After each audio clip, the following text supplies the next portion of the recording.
je vais vous faire ma conclusion comme ça en direct, pour vous dire que dans ces différentes présentations, on a pu identifier les conditions nécessaires pour accompagner les apprenants et les équipes dans l'usage de leurs outils, des ressources adaptées dans le cadre de dispositifs inclusifs.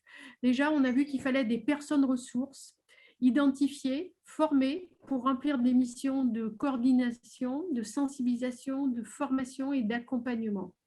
Ça, c'est important, on l'a vu dans tous les projets qu'on a présentés aujourd'hui.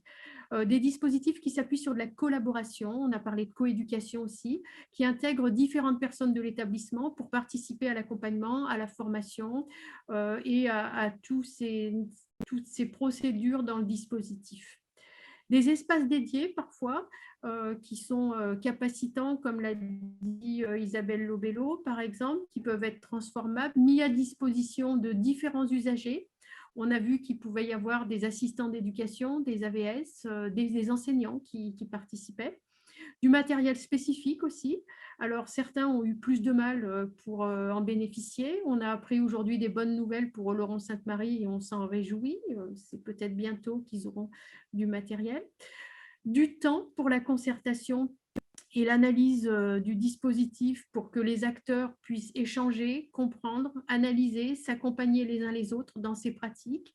C'est important d'avoir des temps où vous pouvez échanger entre vous. Ça a été plus possible dans les établissements où il y a 2 personnes qui sont associées sur ces projets-là. Isabelle Lobello nous a souvent fait part de sa difficulté un petit peu d'être seule dans ce projet-là. Il apparaît indispensable aussi, c'est ce qui est ressorti, de former les acteurs impliqués, à la fois sur les difficultés d'apprentissage, avec de la sensibilisation sur les différents types de handicap, mais aussi sur tout ce qui va concerner l'accessibilité.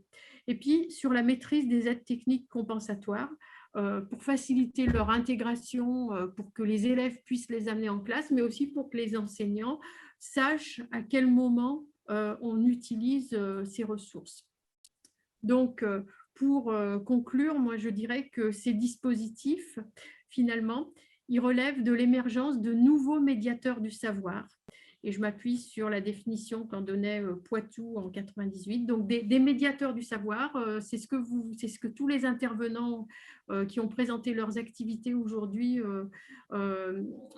ont montré dans leur gestes pédagogiques, dans ce qu'ils ont mis en œuvre, dans leur implication dans les dispositifs.